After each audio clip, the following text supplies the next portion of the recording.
So ngayong araw ay papakita ko sa inyo kung saan ako namamasyal pag wala akong trabaho. Ito yung lugar na paborito kong puntahan pag hima ako o walang ginagawa. Pero bago ko simulan, namiss kong i-shoutout yung mga sponsor ko sa YouTube noong mga panahong nag-YouTube pa ako. So shoutout pala sa sponsor ng Pilam sa Japan channel, ang Hotel Sogo. 3 hours lang, mag-uusap lang. At sa Robust, mga kakuys, Robust, 100 na anak mo, nakatayo pa rin.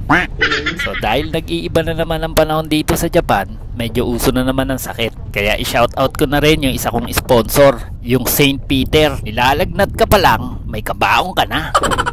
Ngayon, kapag natuluyan ka, meron din akong sponsor para dyan. Ang Golden Heaven, ang hagdan mo papuntang langit. So balik tayo dito sa lugar na paborito kong puntahan sa Yokohama. Ang tawag dito ay Osanbashi. So may magtatanong bakit Osanbashi. Ang sagot ko, hindi ko din alam. Manood ka na lang at makinig. Ayon sa chismis, daungan daw ito ng mga barko noon pang panahon na hindi pa pinapanganak ang lolo at lola mo. Pero wag na natin balikan ng nakaraan kasi wala akong maalala na maganda sa nakaraan.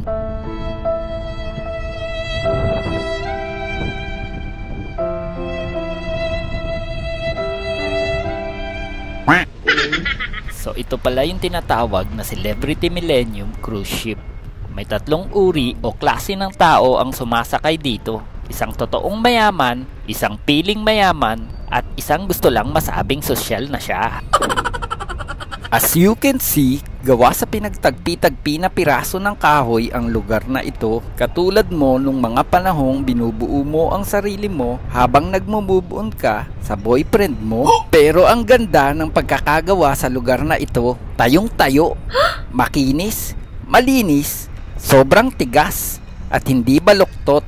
Hindi tulad ng ex mo na baliko na ang isip, sobrang iksipan ng pasensya. Kahit timasin mo ang sahig nito, hindi ka matatalisod. Tulad ng pagkakadapa mo sa ex mong baku-bako na nga ang muka, niloloko ka pa. Excuse me po. Makapal ang mga kahoy na ginamit dito. Kahit anong bagyo o malakas na hangin at lindol ang dumating, hindi pa nasisira ito. Hindi tulad ng pagkasira niyong dalawa dahil may mas maganda siyang materyales na nakita. Magandang pasyalan ito para sa mga taong nagtitipid at sa mga magjowa na hindi afford ang Yamete Kudasai na kwarto dahil sa presyong parang pinagtrabahuan mo na ng isang araw.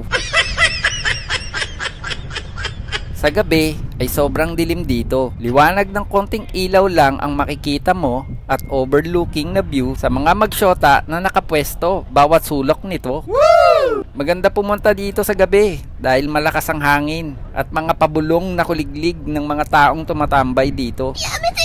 Libre pala ang pagpunta dito. Ibig sabihin, walang bayad. Yes! Kaya ano pang inaantay mo? Tara na, magbihis ka na at matulog ulit. Gastos lang yang iniisip mo. Pero sa totoo lang, nasa point na ako ng buhay ko kung saan marami nga akong pera pero marami rin akong gastos. Pero alam kong hindi mo alam ang feeling pag nasa ibang bansa ka.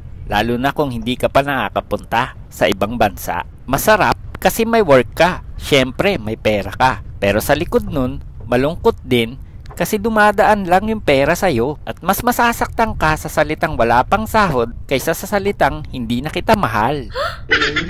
So ganito pala kahirap mag voice over, parang hindi bagay sa akin. Pero sinubukan ko lang para i-update yung mga taong araw-araw updated sa buhay ko. Sana nabwisit ko kayo at nasira ko ang araw nyo. Yung kasi ang goal ko. Medyo pitikin mo na din yung puso para alam kong hindi ka inggitero at inggitera. Hindi ko na alam kung paano tatapusin to. Kaya simulan natin ulit sa salitang